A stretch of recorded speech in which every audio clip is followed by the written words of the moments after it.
Hi, my name is Frankie. Thank you for listening to my mom. I never listen.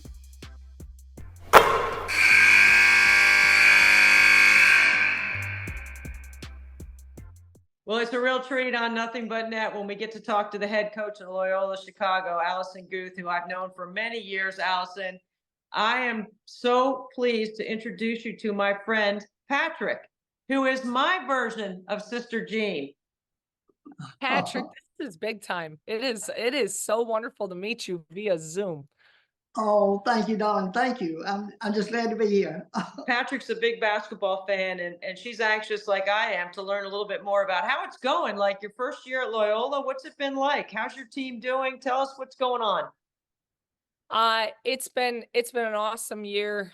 We just celebrated a really cool weekend, Debbie, where we had 12 alumni come back to the university. In our first year, we had 4 show up, so we've tripled the number of alumni coming back to celebrate the team, and we honored 6 of our seniors and 2 of our uh, 2 of our managers on staff that will be graduating, 1 of our practice men as seniors. So it was a really, really cool weekend of celebrating the past, looking towards the future. We had 3 incoming first years in our locker room as well. And then, really celebrating the present right now in just trying to play to our identity to prepare us for Richmond. So I got to tell you, obviously we were picked 15th coming into the year, started from the bottom, trying to not be there, Debbie. So we're moving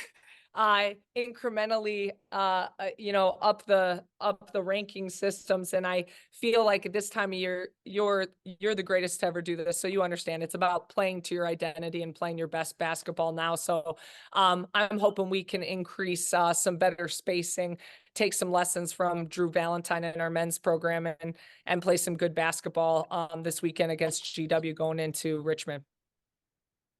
Allison, because I know where you came from and your path along this game, I know how hard you've worked to get an opportunity at Loyola, and to put your vision in place takes time, right?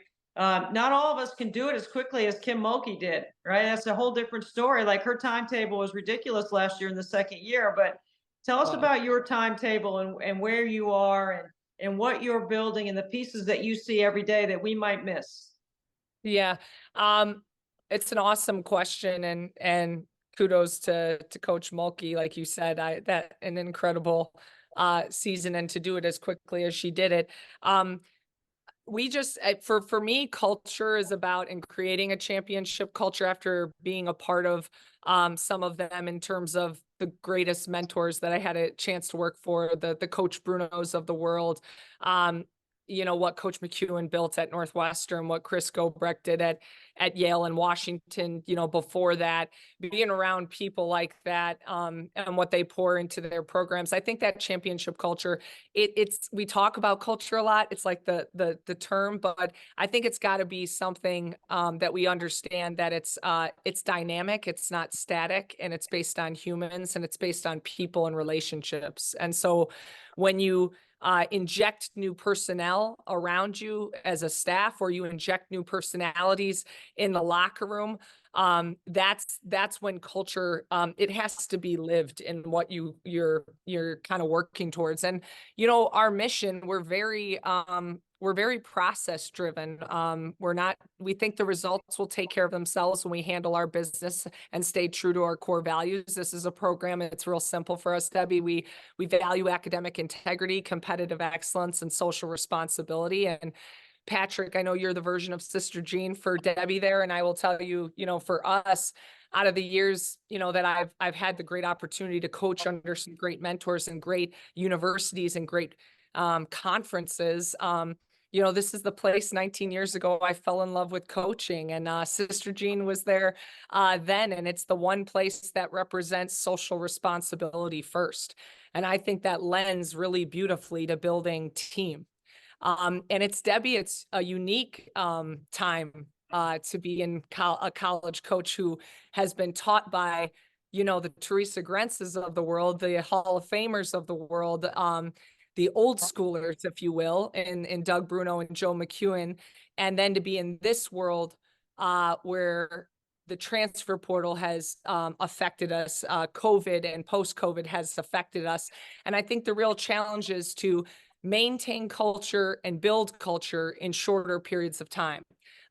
So I think, it's sometimes like being more of a junior college coach at times, because you have to build that within a year or two, because that's the time you get with your players. I'm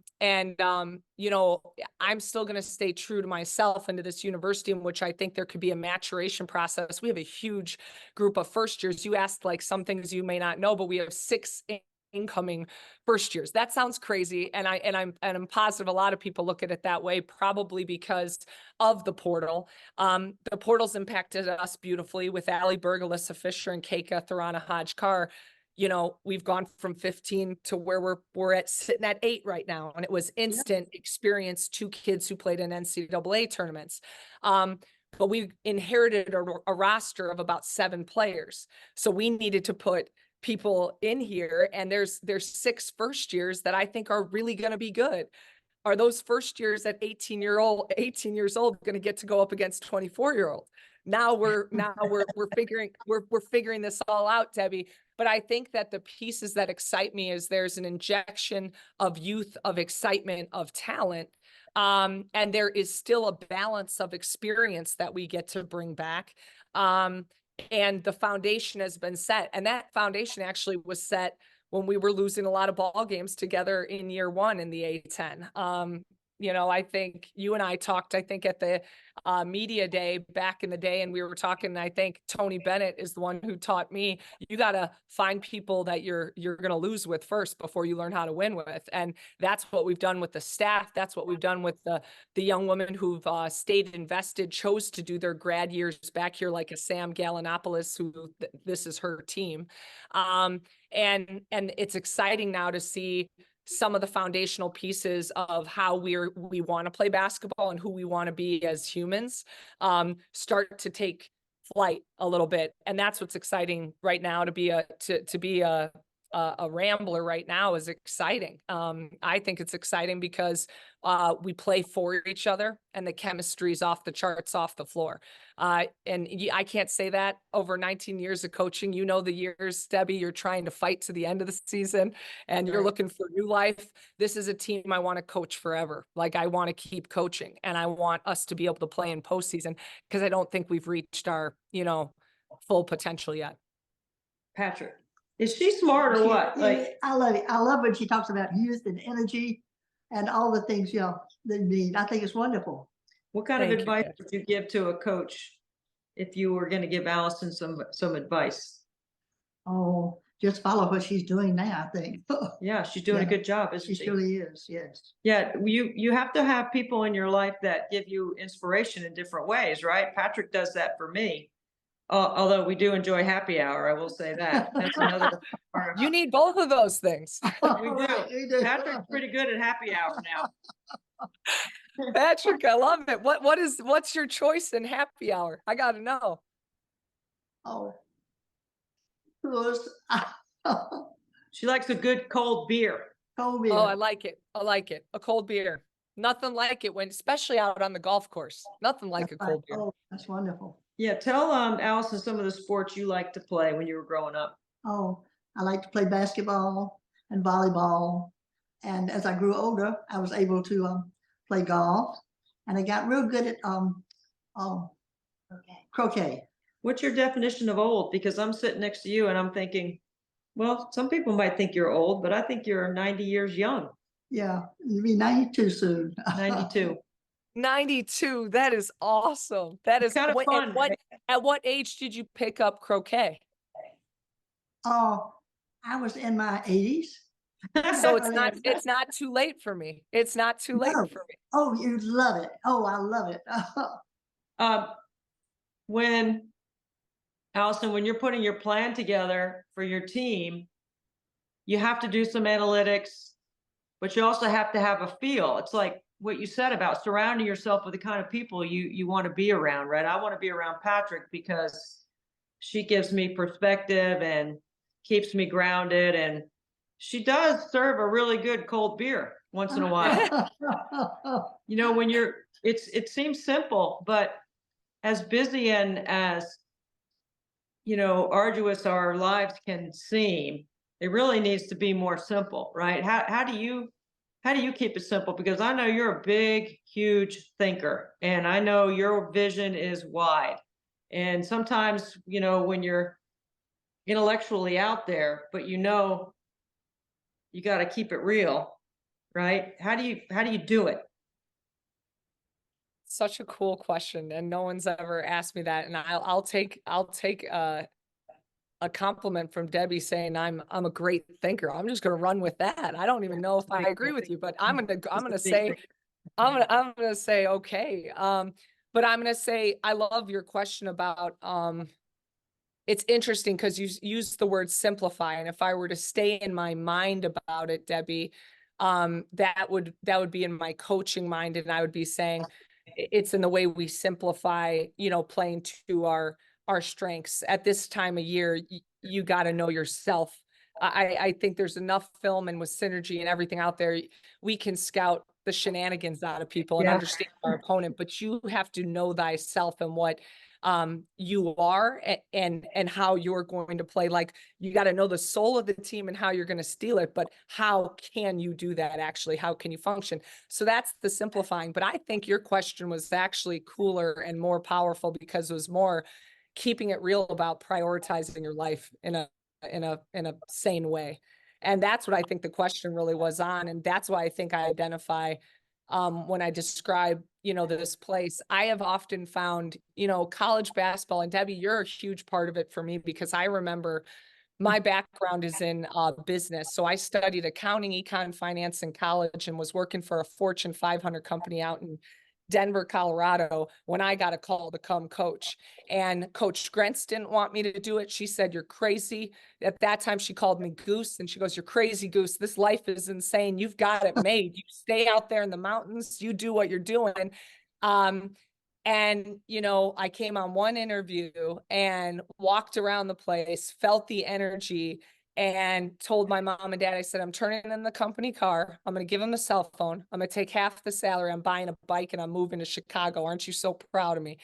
And from that moment, when I came back into it, I went to the first Final Four, and I will never forget, I had been at these corporate meetings and these unbelievable events they took us to in corporate America, but I never felt I was in the right place. And I went to one Final Four, was in awe of you and Beth doing the broadcast at one of these Final Four, looking at you guys just like you are, the rock stars you are, and being like, "Oh my God, I love this so much. I think I'm with my people." And when I was around other coaches and sitting there and having conversations and maybe a cold beer, I was sitting there thinking, I can't believe they pay us to do this. I can't believe we get to do this. This is nuts that this is real life. And I think the simplifying it for me is I've met a lot of characters as well through this. And there has been an interesting, for me, perspective of looking at who celebrates ego and who makes it about themselves, and who celebrates team ego and is about servant leadership. And I tend to want to surround myself with people who realize it ain't about just this. It's pretty cool when you get to tell people what you do for a living and they go, "Oh my gosh, they want to know about it." But my goodness, I went to an eye doctor appointment the other day, and the doctor that was checking my eyes said, "Oh my God, we went to high school together. I want to congratulate you. I've been following your career." And I was like, "I want to congratulate you on being my doctor. What are we talking about here?" Like, what do we celebrate in society and life? And so I find that the simple thing for me comes easy because I just think who you are versus what you do matters a whole lot more. So I think that matters to me. It's hard to find that sometimes, especially the young coaches that are so tied into success, win and loss, or young broadcasters that are what gig you get, not Yeah. just you know, the quality of the work that you do. I mean, all of us at whatever spot in our lives we're in, we all have competitive peer relationships. We have, you know, there's some negativity, there's some adversity, there's some other things that can creep in, but you got to stay solid to who you are. And it's hard sometimes when the outside world is telling you, do this, do that, social media, blah, blah, blah. You're And so you're right trying, about that. yeah. You're so right about that. And I think you can, I sensed it at an early age. Like I said, I was 21 at that first Final Four, you know, as an assistant working here at Loyola Chicago. And, you know, you're in rooms full of people, and you see who's looking over your shoulder while they're having a conversation with you, looking for the next conversation.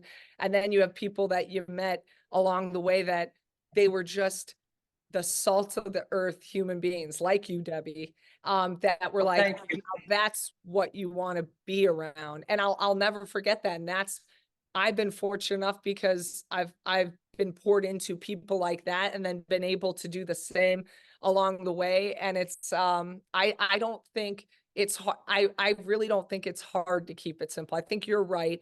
I think we live in a world where comparison is the thief of joy. And there's, with social media and the way people feel like they need to brand and opportunities and those things. But I think at the end of the day, character is who you are when no one's watching. I think you get a sense and a feel for that when you're in this. You were referencing Shoot Around with Beth and Debbie, which was our 4-year live. The kids would say Jimmy Fallon, My Time, and me and Patrick would say Johnny Carson, like Johnny show. Carson. It was the Johnny Carson show. That was the Johnny Carson show, where we had acts and skits and videos and guest speakers, and back of the room was full of bars, and there were 1,000 coaches in there. And it's really a big miss, right? Then we had the step over the newspaper party after that, where, Yes. you know, back in the day, a little unknown fact about me, since we're both business and economic people. I used to get the Wall Street Journal delivered to my dorm room, and I would step over it in the morning and not read it because I was supposed to read it. And then the step over the newspaper party was really born from being younger, hanging out in the lobby, stepping over the newspaper on my way back into my room after a late night, because they used to deliver the newspaper to your hotel room, which kids That listening is to this, people, amazing. right? That's where it came from. That is amazing. When you, one of the things that you made me think about, which I wish we could go back to, with social media, I think prohibits us from doing this, is hanging out in the lobby. Yeah. You know, that's where, to me, I was able to meet all the coaches, and I miss meeting the younger coaches, because I think I could help some of them, certainly help them with jobs, but also just be a resource. Like I want to be, as you said, servant leader. You know, my 3 words are build, serve, empower. Those are the decision makers for me. Patrick, how do you go about making decisions? You know, what do you think about right now? I guess I just do it with the way I feel, my heart. You know, that's the way I make decisions. In your heart. Yes, you have a Yeah. big heart. Yeah. When you think about Sister Jean and you see me sitting here with Patrick, what resonates with you, Allison? I sat with our team maybe a week and a half ago, after a week.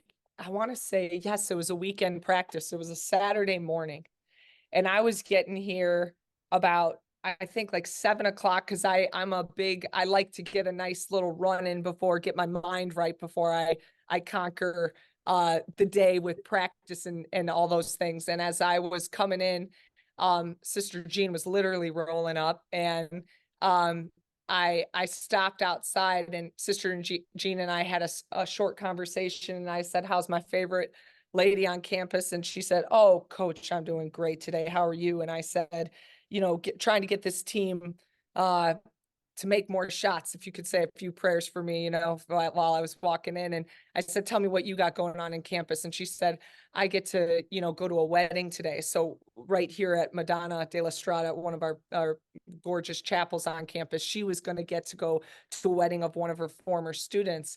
So we talked a bit about that. And then she was doing a watch party for our men's game in between going to the wedding. And then she had to go off to do what she was doing. And I sat down with our players and I just said how inspiring it is for me every day to see consistency of success, like in like the flesh every day.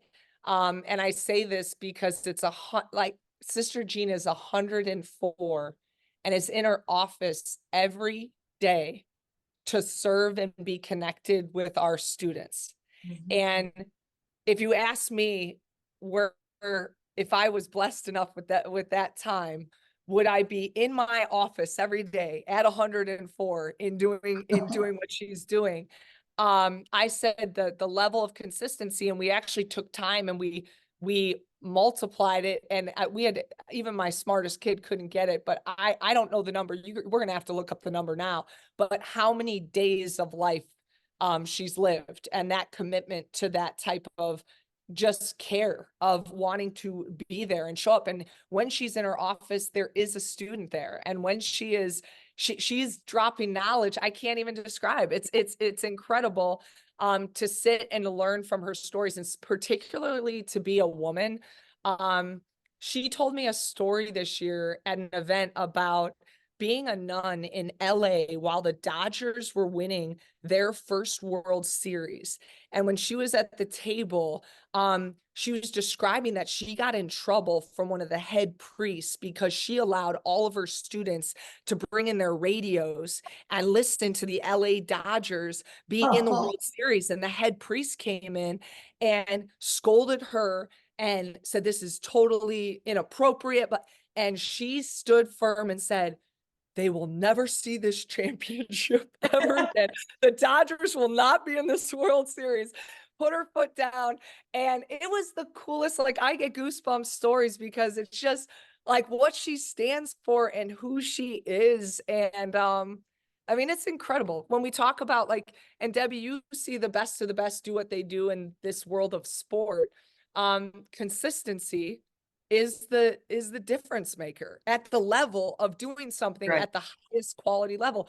And that's who she is every day. And the wit, I also have to tell you a really funny story. Her wit and humor is like, it is the best. I used to wear, I wear a lapel pin when I coach games, and I switch it out to different Loyola things. And it was a Sister Jean picture on my lapel. And she's at the game, and I came over at the game, and Debbie, we were like 20% from three. I don't know what we were doing. We couldn't shoot the ball in Michigan Ocean. And I came over to her and I go, "You got to help me. We got to put this ball in the hoop." And she comes up to me, she grabs my lapel pin, brings it real close and goes, "That's an outdated picture of me." And I just laughed so hard. It was just, she's just really incredible.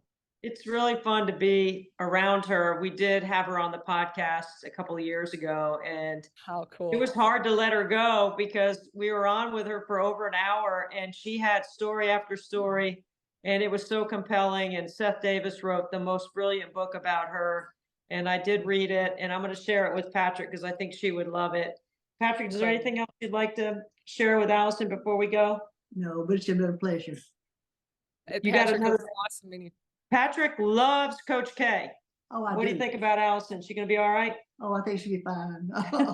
Yes, wonderful. Thank you. Oh, Thank you. wish her all kinds of luck. Yes. Thank you, Patrick. Yep, that's Patrick.